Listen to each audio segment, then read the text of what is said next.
right, everybody. We are back again for another episode of The Coach's Compass, right? It's your boy, Coach Coop, my boy Jay, reporting live all the way over here from Europe. And again, remember, as always, hit that like, subscribe, comment button down below so we can continue to get cool guests on and continue to help this thing grow and have everybody learning from some of the top coaches in the industry, right? And again, we're back with another super important guest today. We got Laura Stark.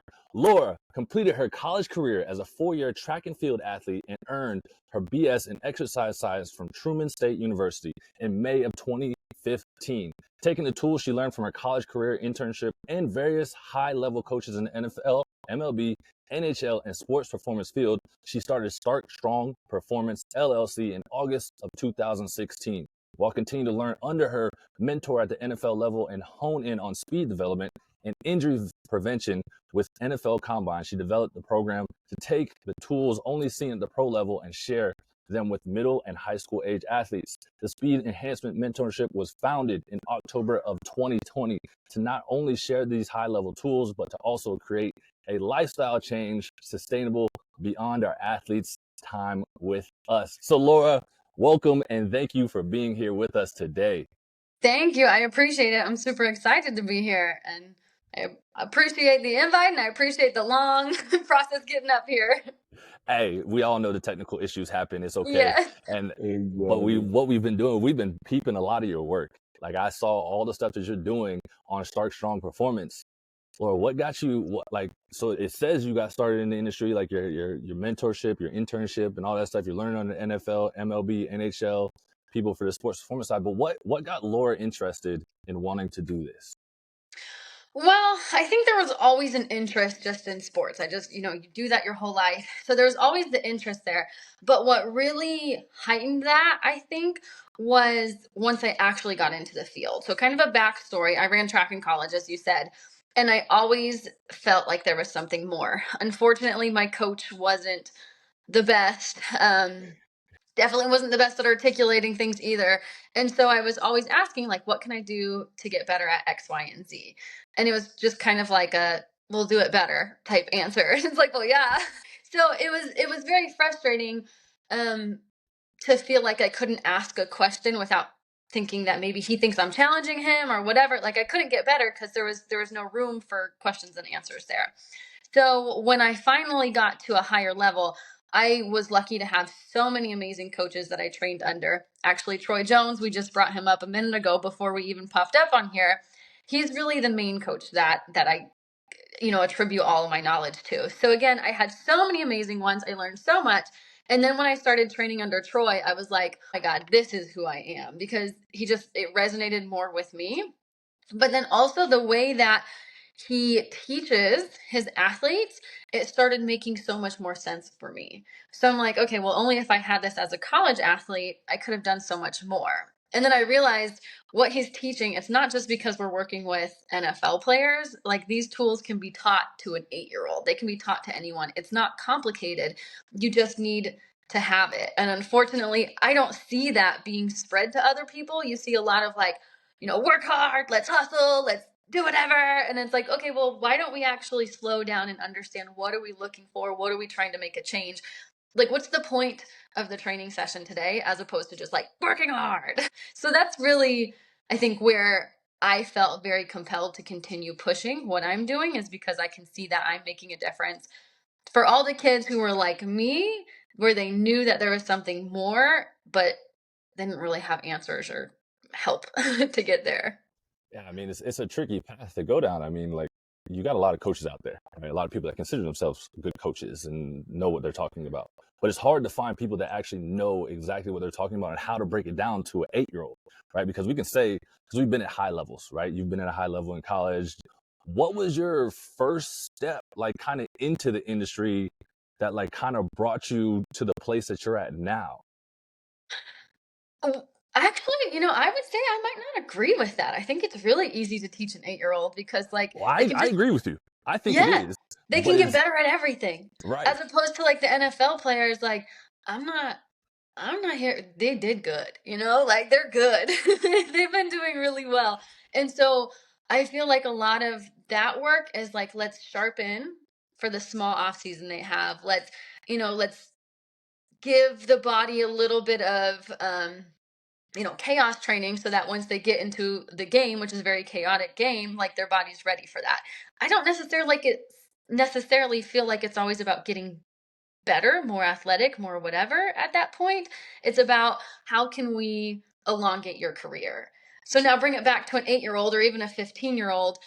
Just by age alone, they have so much room for improvement. They have so much room for all of that. So I think I disagree a little bit there. And now I actually forgot the question that you asked. It's a super important question, and like in a way, the way you talk about it, because I mean, the way I said it's easy to train an elite guy because so we're over here in Europe, right? So Right. it's very easy to come over here and kind of remember what you've done back in the States, working with Right. elite people that kind of understand how to already run, because most athletes in the States play multiple sports. Now, when you come to Europe, it's all kind of like you play one sport. Like, so you go Mhm. soccer, you do basketball, you do football, you do handball, or you do hockey. And then breaking it down in a way that an 8-year-old understands, like you would think would be very simple, right? To us, like it's simple Mm. because you had to start at that point to be able to build your way up to work with the elite guys. Yeah. Um, Now, when you come from America and then you only work with elite, remembering how to work with the 8-year-olds again is kind of the tougher part. So I think that's where we Okay. agree. We agree on the same Yeah, thing. It's just the I think way that we come from two different situations where I think yeah. we've seen a lot of the people that have worked at like the elite levels and they come here and then I guess the talent level is a little bit different here and they're not as multi faceted with regards to like athletic potential and athletic ability and like just like movement. And you have guys that come here and they don't throw these kids into the most complex of drills, but sometimes they just expect kids to be able to do at least Mm. the basic like opposite arm, opposite knee. Or and we would, but like we run into and I had that problem here when I came here where it's just like, do you not understand that it's left like opposite arm, opposite knee? So it's like okay, yeah. And there's some coaches that kind of that are challenged by that. So that's kind of where Coop's coming from, and I think that's Yeah. probably like the one big thing like with Europe where a lot of guys come in and they're just like, oh shit, like okay, now I've got to. Yeah, well, that goes back to understanding what's the goal of the session. And a goal with an 8-year-old is different than a goal of a session with a 15-year-old, than a goal of a pro athlete. So let's take the 8-year-old. They probably don't know how to hinge. So do I care if they're the best hingers in the world? Not really. But isn't it an important movement for when someday they're thrown in the weight room and they're expected to do these movements? Yes, they need to learn how to hinge. They need to learn how to, retract their shoulders. They need to learn how to use their body. And I think that coaches sometimes get exciting because that's not sexy training, right? Like No, standing yeah, around and hinging or retracting. That's not fun and exciting. So you get excited because you want to do the hard things. Or I think there's a little bit of peer pressure that coaches could feel from like parents sometimes, like, oh, I want my kid to be tired. Like, is that the goal? I'm not your babysitter. I'm not here to tire them out. I'm here to actually get them to be better movers. So it comes back to understanding what are you trying to accomplish in that session, and then meeting them where they're at. Because again, with an 8-year-old, I don't need them to understand everything the way I need a 15-year-old to understand things, or a pro athlete to understand things. And that's okay, because an 8-year-old needs to see a little bit more fun in it. I mean, I don't remember the numbers off the top of my head, but how many of these 8-year-olds are going to be playing in high school, in college, at pro? yeah. Let them have fun. Let them learn to move. Let's do everything we can to get them better, but really it's setting them up so that by the time they get in high school, they can have a different level of training, in college, a different level of training, whatever that looks like. So then how are you setting up and also getting parents to buy in? And when you're working with an 8-year-old compared to a 15-year-old, and then a college or a pro athlete, setting up the workouts and whatnot to get them to have fun, but Hmm. still understand that they're getting better at certain things. But then also the parents like, hey, like I'm not here to make them, because we all have the parents that come to us like, hey, like I'm not just here to babysit them, and I'm not here to just Right. like gas them and make them throw up. Like every workout is not No. like, you're not here to do that. Like there's no Right. benefit of that. So how do you get Right. parents to understand that and also get your 8-year-olds all the way, like you're setting them up for future? How do you? Right. Right. I actually feel quite grateful that I don't feel like I ever have to explain that to someone. Like, I That's kind of good. just attract the right people. Like, the people come to me because I'm doing the slow work, and I think I know how to articulate it well enough that, if you want to come to me to get fit or to get tired or to get whatever, like, I'm not going to do that. And I'm not going to blow smoke up your ass either. Like, we're just not going to be a good fit. And that's okay. So I actually do things a little bit different. Everything we do now is online. So I don't work with 8-year-olds because I don't think that this is the best platform for them. I think that they can go train in a different way. I have some college athletes, but I find that like the college and pros, what I have is probably not the best for them typically, just because of the resources that they have. So college I get more of, but just ever since I switched to online, it's not the best. It's not necessarily who I target. Now, so that middle and high school age group is really like who I'm working with now. And I feel that I'm super valuable there because they don't have those resources, because they need some of it. So we actually have a pretty extensive call. I'm talking to everyone pretty in depth. And anyone who signs up for my program has already talked to me, already knows what's going on, already has a feel for what we do, how we help people, who we help. And they're not going to pay for their kid to be in a 12-week program because I'm not doing single sessions. It's a full program. They're not going to let their kid join this if they don't see the value. And at that point, there's a level of trust already. So I really don't feel like I run into that issue. And if I do, it's so early in the process that maybe we talked for 5 minutes and we just went our own way and we forget each other. And then how was the switch? Going from working in person to now being all online. Like how did that switch happen, and how did it flow? Yeah, I would say COVID, right? 2020 brought up Yeah. some challenges. Pre-2020, I actually had a view. I was like, I'm good at what I do, and I really want to be able to help athletes who aren't here at this time, at this place, and I wanted a broader view. So I always had that, and I really didn't know how to accomplish that. And then 2020 hit, and we moved to a park, and then we moved to another park, and it was just like every day was something different. And I started doing really well just because these kids had everything pulled from them. We were able to just go outside, have our own space, and they didn't have anything going on. So I started doing really well. So I had in mind like, oh, I should get online because nobody knows what tomorrow looks like. But I couldn't because I was so busy being in person. But as 2020 went on, probably around like August, September, like school started back. We're trying to figure out what life looks like. That's when I was like, okay, let me make this little move. And it worked out really well. It was just very organic. I love it for a couple reasons. And eventually I was able to move completely online. Although I miss, right, like the pro, like working with pro athletes, working NFL combine, that's my favorite. It's so fun. But I miss that.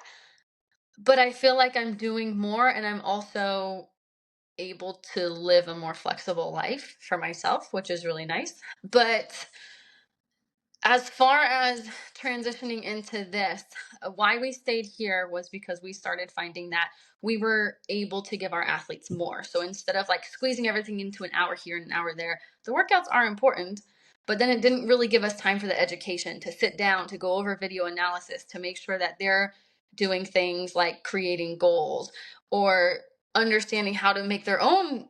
I'm not expecting them to be great programmers, but like, can you make your own program? Can you make your own workout without a coach holding your hand? I want to give you those tools, and I just can't in an hour session here and there. So I'm really happy with where it's come, and it means, I give up some of the little kids, I give up some of like the college and pro, which I do miss that. For like what we're doing and how impactful we are, I feel like it's definitely been worth it. And then again, the lifestyle just being a little bit more flexible. I think that's something that a lot of people in this industry don't find.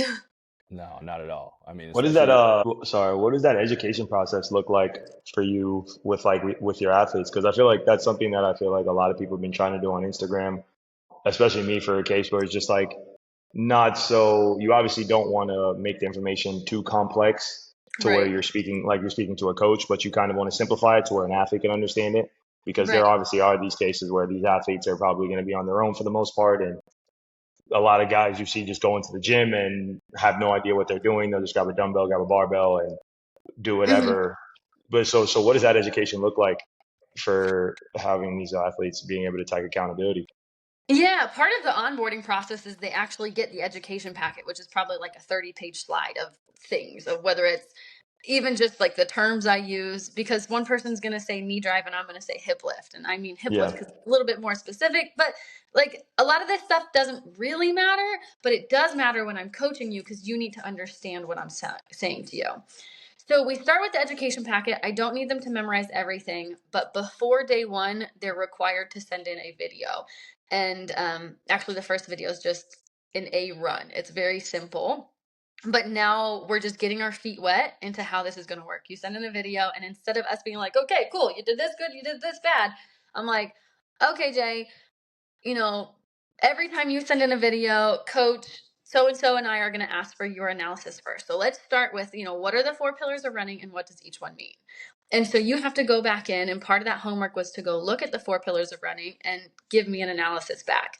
Is it the perfect one there? No, because for example, projecting your hips is part of running. I need you going forward, where an A run is a very vertical drill. So like that's not going to be included there, but you just have to get your feet wet. You have to know what is hip projection. You have to know how to look for it so that on day one, when you actually sprint, now we can look, are you projecting your hips?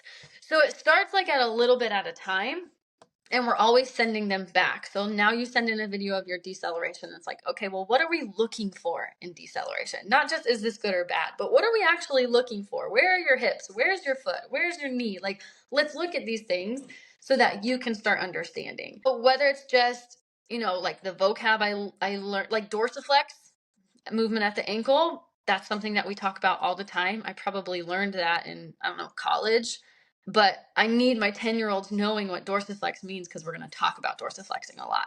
So just getting on the same page, it's a gradual process. Do they need to be perfect at it? No. I just want them having an understanding so that we're making the most of our time together, but then also they can continue analyzing at a higher level when I'm not there to hold their hand. No, yeah, I think that's critical, especially in the athlete space now, where it's like you have a lot of coaches that are just like saying bullshit. So it's like for these athletes to be educated and know, like you're running into a coach that has no idea what he's talking about, because I was working with Laura Stark and she taught me about dorsiflexion and what my deceleration should look like. It's just like, okay, I can't work with Laura anymore because of my situation, but I definitely know this coach may not be for me because she's educated me. Yeah, and that's all. That's huge. Totally. But Totally. also, how do you get these? Like, you're talking about middle school. You're talking about a 10-year-old, right? And Yeah. then some high school kids to do homework outside of their already homework, and get them to like pay attention to like the minor details and stuff that like yeah, you definitely get to ask me that like in college or high school, and I wouldn't have known what you were talking about. Like you're now teaching people that are these young athletes way before time. How are you getting them to like fully fall into the process and fall in love with it? I think that actually the biggest part of that is treating people like they're humans. And you see that a lot, especially in youth, especially in football, right? Like there's like mental toughness, whatever that means. Like you just like trying to get everyone tough, or like this is teaching them life lessons. Like, yeah, but also like they're a human and you get to talk to them and treat them like they're a person. And I think that that outlook is going to take me a lot further in life, let alone coaching, than a lot of people. So when you empower these kids, they want to know, they want to learn these things. Not everyone, but those people aren't with me, which is fine. You're again meeting people where they're at. But these kids want to do well, they want to please you. And so when you give them the tools to empower themselves and guide them on the conversation, I don't expect anyone to know what I'm talking about day one. That's why we help guide them. But you can ask questions and get the answer that you want every single time, and they feel like they came up with it or they knew it or they whatever. And that's what teaches them. Now they do know it. And they're going to have a lot more skin in the game so that they trust their own process. It's not even like trusting me. It's like they're trusting themselves, and then they start seeing results, or they start feeling more confident, or they start feeling in less pain. And it's like, well, then that has to. I don't need to tell them to trust me. I don't need to tell them to buy in, because that's not going to work. Right. And then so with you being majority on or everything online, are you working with more individuals or like teams or the whole school, or how's that working for you, and how's it been to navigate that? Most of it has been individuals. I am looking to do more team group stuff, and I have a little bit, whether it's like a partnership with a combine, but I don't get to give them as much as me. Like when I'm giving someone like all of what we have, it's typically that one-on-one 12-week mentorship. So we're branching out a little bit. I would like to do more team group stuff. Might not be as specific, but also when you're coaching 60 kids, 5 of Yeah. those want to learn what dorsiflex means. And those are the ones who actually stick around afterwards and they ask questions and they learn what dorsiflex or whatever. We just keep going back to that word, but like they learn more stuff where when you're coaching 60 kids, it's just going to be a little bit different. And that's the nature of it. When, like, so with working with individuals, Mm-hmm. right? And you get them on this online platform and you're teaching them all this stuff, right? Is there any like time that you feel like a real struggle in there? I mean, obviously you vet through people and you're figuring out who really wants to stay, but like what are some of the struggles you see with working online? I think the vetting process goes a really long ways. It really, I think, takes away a lot of the pains that I could have felt if I didn't do it. So I don't know what the biggest problems would have been, luckily, but you're always going to have some hiccups. I think our worst case ever, we brought a girl on. This was a couple years ago, and the next day she got a concussion, and it turned out to be like a really big 9-month process, and so. It was just like us checking in with her for 9 months. We can't let her move. We can't let her do anything yet. So there's always going to be things like that that's out of everyone's control. That turned out to just not be an issue, really. I mean, besides the 9-month waiting period, like it wasn't that big of an issue besides that.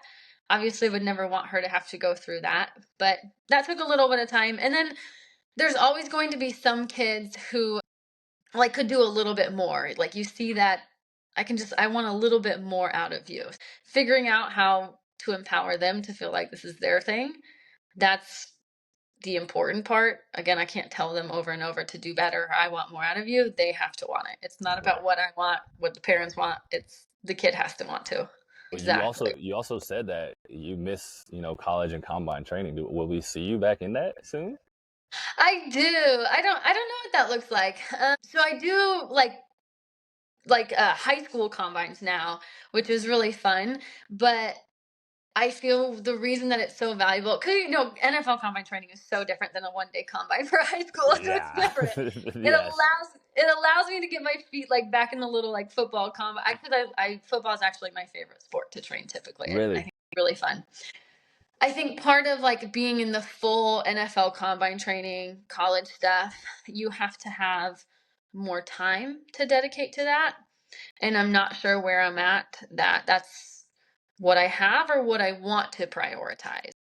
When I can do it here and there, that's great, but I'm not sure.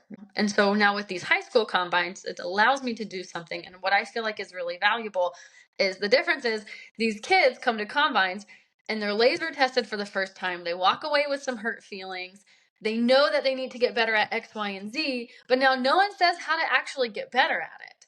So I'm giving them a smaller program. It's not working with us one-on-one, but I'm giving them a 12-week program to walk away. Here are all the steps. This is how you accelerate. This is how you cross over. This is how you 5-10-5. All the things that you need for a combine program, they get to walk away with. So now the kids are winning because they actually have a how do I get better at that? I think that the combine's winning because that separates them from other combine companies. And then, I win. I get back in the game. I'm in front of more people. So I feel like that's a really good spot to be that I want to continue growing. With that packet that you're sending them away with, is it like, does it have full video breakdown and everything too? I mean, because I know the combine drills are tough. They're Right. technical. They come with a lot of pieces in it. A lot of people think you just line up and run, or you just do a 5-10-5 and then you do an L drill, and then you'll find out. If you continue to do it over and over again, you'll just get better times. Like no, like there's so many details in the breakdown of the thing. Like the 5-10-5 can be broken down into like 4 to 5 pieces. The L drill can be broken down into 4 to 5 pieces. Like your Right. things that you can Literally. break down, but people just think you just line up and do it. Yeah, I see 50% of their kids put their foot on the line at the 40. So now their shin angle is straight up and down, so they don't have acceleration. And so literally starting at how do we set up to accelerate out? How do we set up in a 3-point stance? That's where I have to start. So it's another online program. It's different than the one-on-one, but they log on and then it's like course format so they can go through and they can they can look. I have it broken into like, here are some of my favorites if we're trying to accelerate. Here's the 40. Here's some of my favorites for, crossover, L drill, 5, 10, 5. But then also I think it's actually 6 weeks for the combine. Like 6 weeks, this is what you need to do. Week 1, 2, 3, 4, 5, 6.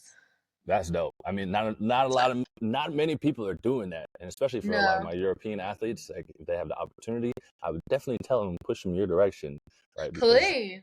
Because they need this 6-week program. Because I mean, Jay and I can only do so much. We go to camps and we see the same issues you see, right? But we're getting guys that are, I would say at the college level, because most guys over here don't start playing till about 15, 16, 17, and then they're sent to these camps and they're doing these drills and whatnot, and they have never seen them before, right? Or they've seen YouTube, or they've seen the NFL Combine, and they got to remember, NFL Combine is the elite of the elite. Even guys that go to that have bad days, and maybe not have been with the best trainer. Usually, most of the time they are, but you know what I mean. Like you go in and not all the drills are run right, but you're seeing the full thing, not the whole breakdown. So I think it's awesome what you're doing. Thank On you. top of that, though, how has it been, and what have been some of the biggest challenges you have seen being in this industry? Now, you talk about you have NFL, MLB, NHL, like mentors and people that you've worked under with internships and stuff, but now you're on your own journey and your own path. Now, if we look at the industry, right, I would say it's pretty male dominant, right? Mm-hmm. But what you're doing is highly successful. So kudos to you, but how did you, Thank you. What are some challenges that you're seeing and facing, and how have you been able to find your path? Thank you. Yeah, it is a male dominated field. I don't feel like that holds me back. I think I actually see like the benefit, because I know that females are needed, but I think that Yes. it's starting to become a more well-known thing, and not just like, yeah, we need a girl to coach girls basketball or girls volleyball. Like, no, we need women in football. We need women here. We need women that, like, it's something that's looked for. And I think that I actually have a lot of people come to me, especially with their young daughters. They're like, who specifically say, yes, I like your coaching, I like your XYZ, but I also like that you're female. And I want my daughter to have a female role model. So it's cool to be able to do that, because there are a lot of young girls who want a female coach. But again, even going back to football, it's important to have females in football. And I'll step out on those combine fields, and the only female, maybe the only white person, like a foot shorter than everybody. But it's important to have a little bit of everything there, and you see it in the kids. I can't think of one time I've been on a combine field where a kid doesn't go, yes, sir, and then gets really awkward because they're so used to that. Like, that's just what football says. And so, like, I'm always going to be called yes, sir. They're always going to be embarrassed as soon as they say it. That's fine. But you have that in there, and they learn to be coached from a female. They learn to talk a little bit differently. All of those things are really important from a social standpoint, but also I think just every standpoint. I know that there are always going to be some people who are going to, like, she doesn't know how to play football. And I didn't play football. I leave football to the people who know how to play football. But I'm good at what I do. And so there's always going to be people who might doubt me because I'm female, or I'm 5'2", or whatever it is. And that's okay, because they're not going to learn from me, so they're not the ones I'm going to try to teach. I want to try to teach the people who want to learn from me. Right, you're not out there to teach football. You do combine training, strength and conditioning, right? Right. Like, yes, those are parts in football to make them better football players, but the football is for their football coaches, right? Right. So who cares about that other part, as long as you know what you're talking about, right? And obviously your work goes to show, and even the people that you've learned under, right? Because you've taken pieces from them and implemented it into your own stuff, but obviously it's still made your own work. How are you staying up to date with everything and the nuances in the industry, and the new equipment that everybody's using, new lasers, all this stuff? Like, how are you staying up to date, and who are you learning from to keep yourself updated? Yeah, that's something I could certainly do better at. I have my favorite people that I follow or that I talk to. I think that there is a lot of stuff that you should stay up to date on, and I could do better. But I also feel like sometimes we can't obsess with the fancy things, and sometimes we have to, like, come back and remember this is also a people business. And so I have room for improvement, no doubt. I could be using, more up-to-date methods or whatever, but I'm seeing the results that I'm getting, and I'm learning that like teaching them and treating them as humans is something that's invaluable and not going to change. If it ain't broke, don't fix it, right? Right. That's why change something if it's been working for you? I mean, obviously you can add in new wrinkles and stuff, but right. at the same time, like you're seeing the results. Like the numbers don't lie. There's a reason they are the way they are. Could you share like a story with us where you felt like was probably one of your most rewarding experiences in this industry? What's one of my most rewarding experiences? I think that you have like the NFL stuff because it's just so fun, right? Like you're training Right. big names. It's like people get excited about the big names or the things that you're doing, or you're watching TV and you're like, I trained that guy. Like he's so cool. I really love him as a human, as opposed to just like people tend to be like professional football players. They're a god. They're not a person. It's like no, he's a person. He's really cool. So that's always fun, and just the building relationships all over. I value that. But I actually really value the role that I have in youth athletes. And, maybe they'll go to college, maybe they won't. Maybe they'll go pro at whatever level. Probably they won't. But I I It's really real. It's it's reality. real. It's real. And then you find, even like some of these smaller sports, it's like, sure, like all these female soccer players could go play pro, but is it realistic? You have to go make money. You're 22. Like, yeah, you can make the team, but it's not really doing much as far as like next steps in life. So, there's always opportunities, and some people could, and some people are okay being done as well. So, anyways, just being more valuable and building the relationships, and I feel like helping these kids at a level that I don't see the help being is that makes me really proud as I like look back and see where I started and where I came to, and I hope to continue looking back all the time and being like, whoa, how did that all come together? Right, because it has. It's been falling. The pieces have been falling together and everything. How Mm-hmm. did you learn the business side of this industry? Because I think that's a huge part that a lot of Mm-hmm. us coaches are struggling at, because we feel like we have a great product, that we have all this knowledge to share, and we can help so many athletes, but there's also a huge business side of it, of like, how do you even start your LLC? How do you even get out there and market yourself? Right. How do you run payroll? And how do you start a mentorship and run these online courses? How do you get invited to camps? Like there's so many Right. different ways like for this business to go, but how did you learn it, and how are you managing it to be effective now? It's been an 8-year process, and I'm still learning so much. I'm not at trade by trade. Business wasn't my thing. It just kind of became more of a thing, and I enjoy it actually quite a bit. But at first you just learn how to do an LLC, and then you do everything under the table. So it's like, all right, well, that's not going to work because I need to be a human. I need to like show, 3 years of taxes. I need to show whatever. So then you learn the next step, and that's not necessarily what I would suggest for people. As I got started, it was very small because I never wanted to be a business owner. I never wanted to start it. It was very intimidating to me. But then you just get in and you start and you learn. Then as far as getting online, actually when that time came, I did hire a mentor.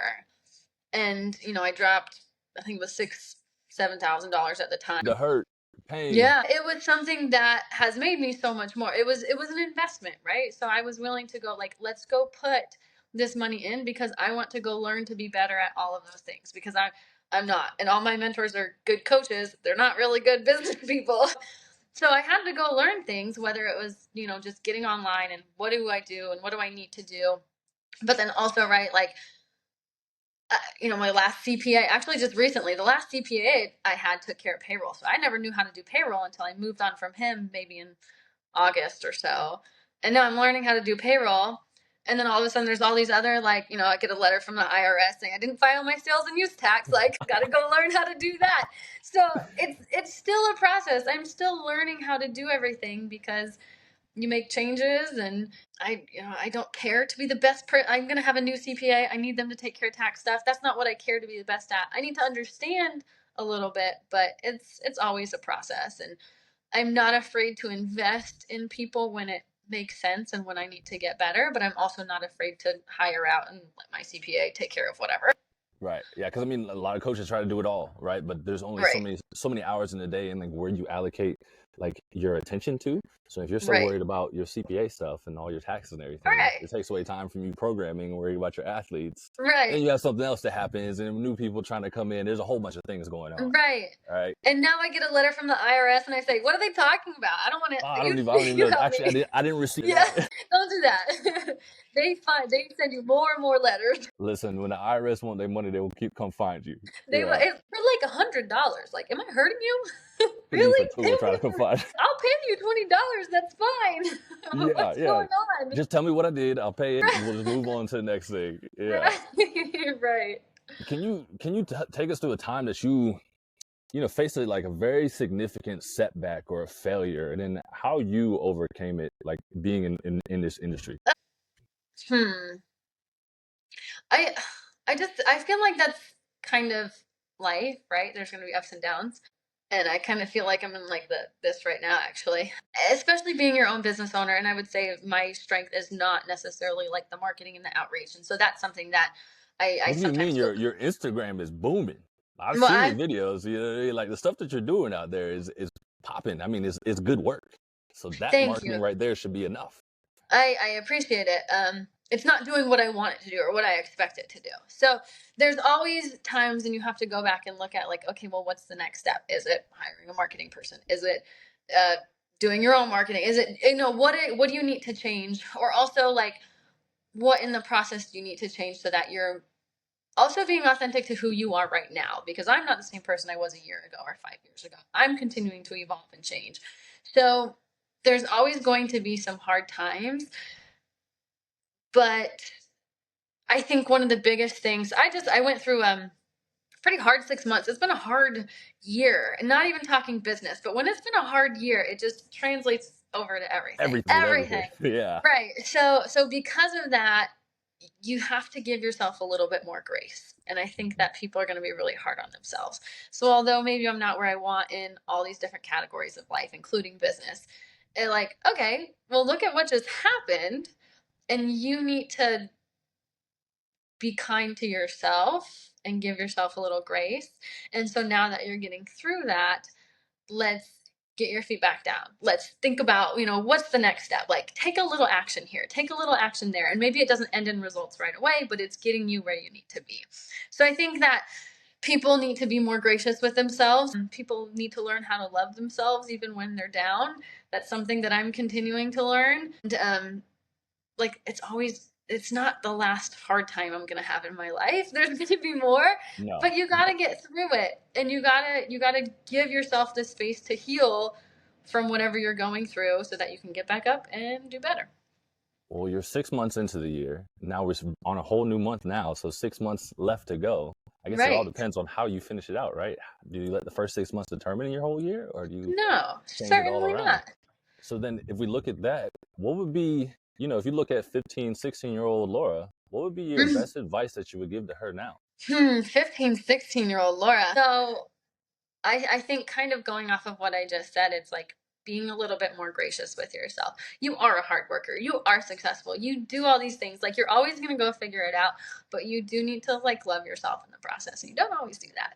So I think that that's kind of my advice for everyone. And I touched on this earlier, where I felt like, coaches especially, but I know I would say even the United States, you might actually have some good insight on that now that you're over in Europe.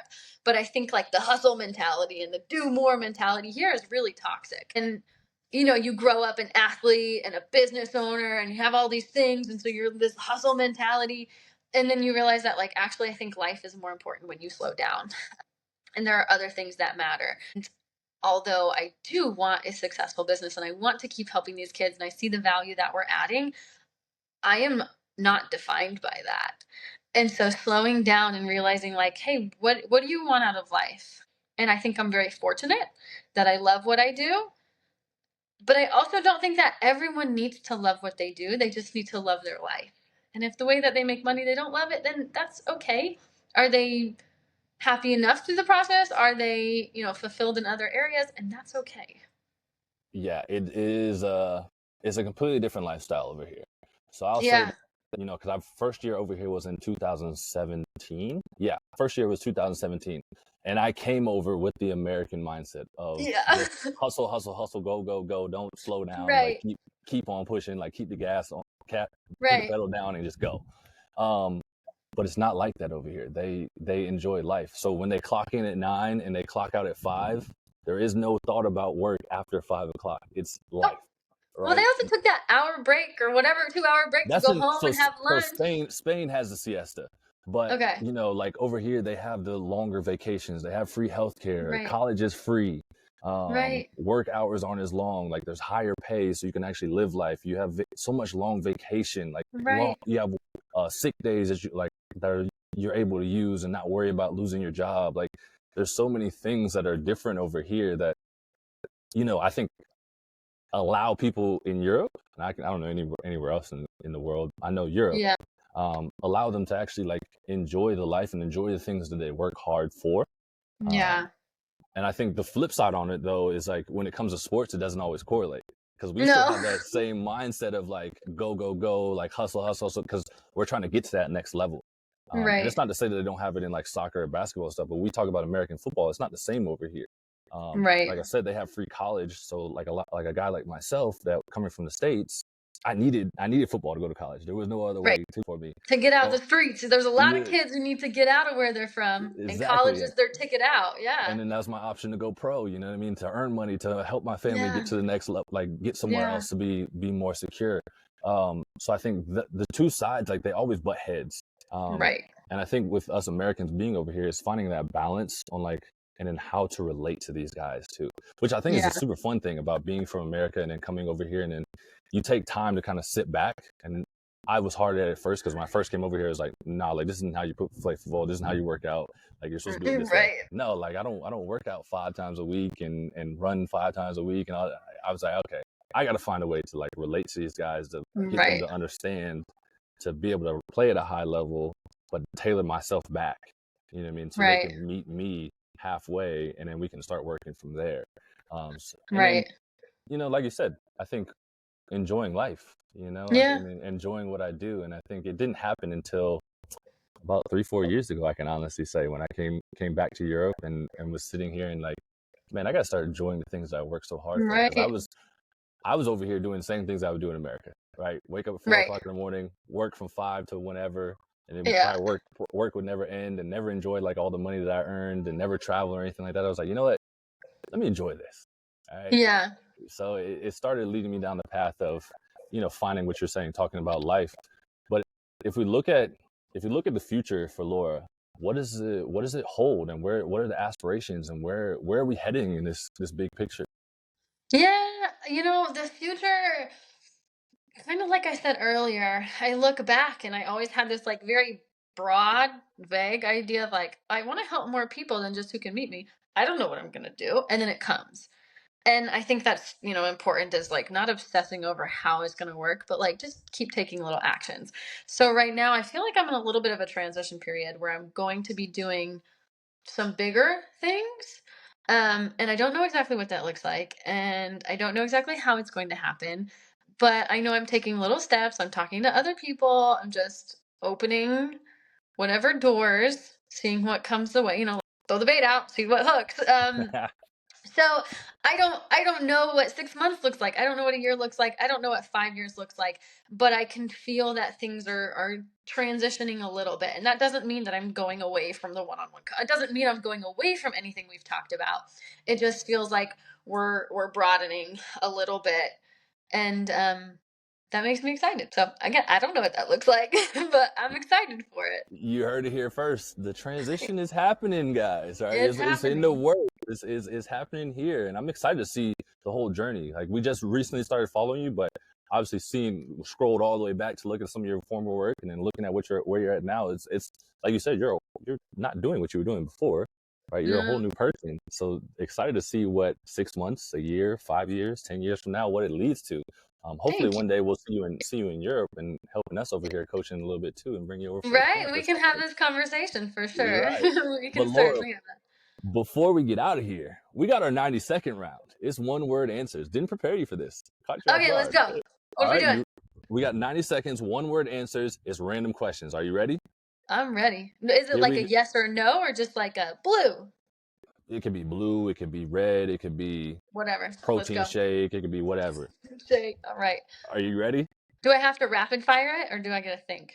You can think a little bit, but not too much. Okay. Not All too right. much. You ready? I'm ready. All right. Favorite post-workout snack? Overnight oats.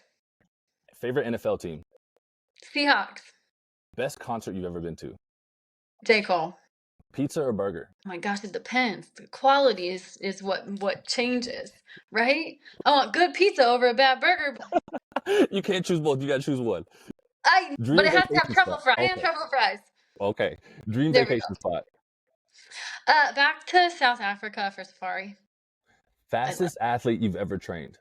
I worked with an Olympic sprinter one time, but that was like a very short time. I don't even remember his name. I'm so bad. Your That favorite. guy. Sprinting.